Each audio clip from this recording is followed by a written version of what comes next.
I'm Brittany Lewis with Forbes Breaking News.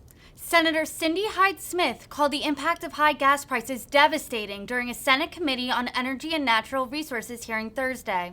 Hyde-Smith shared that her constituents tell her that they cannot afford gas. Her remarks come as the average price of diesel in the U.S. has reportedly hit an all-time high. Here's more from the Mississippi Republican. Senator Smith, Hyde-Smith. Thank you, Mr. Chairman, and I certainly want to be associated with Senator Cassidy's remarks. I think that since we have been in these circumstances, he put it so eloquently of exactly what's going on there. And I can't imagine, Governor Granholm, how hard your job is.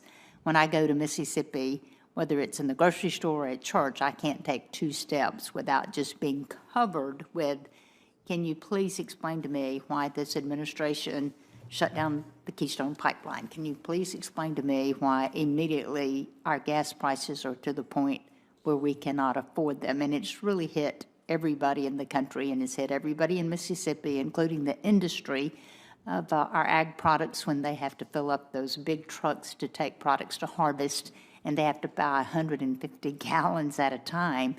It is devastating, to say the least. But we've talked about natural gas, we've talked about infrastructure and the permitting process, but the data from the Energy Information Administration shows that natural gas is the most affordable way to heat homes and that gas appliances deliver significant savings for consumers.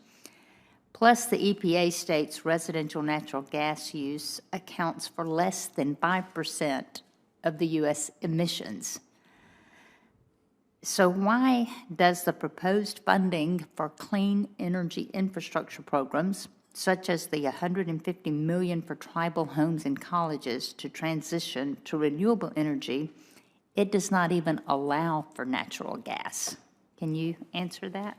One of the reasons why the focus is on renewable energy is because renewable energy can be produced right there on site, doesn't require additional infrastructure. It can be produced and dispatched with microgrids, for example, for tribal communities. They're very interested in that, and the ones that we are in lots of conversations with tribes across the country, and they're very interested in using the resources that from the sun and the wind to be able to produce energy for their people. There are 30,000 tribal homes that don't even have energy at all. And so they want to get it quickly, they want to get it in a way that's cheap, and so renewable energy is a choice that they've made.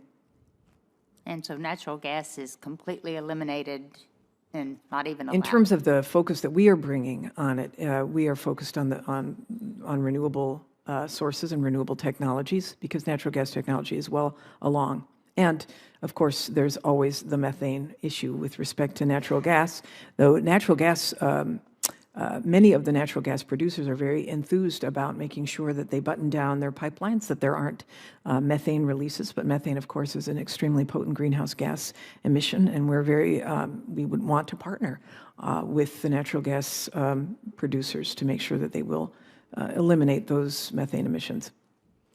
And we've talked about the effects on Americans, Vladimir Putin's effect on America's lives here at home. And I agree with your written testimony that I read, in which you state the impact on gas prices has highlighted the national security importance of the energy investments.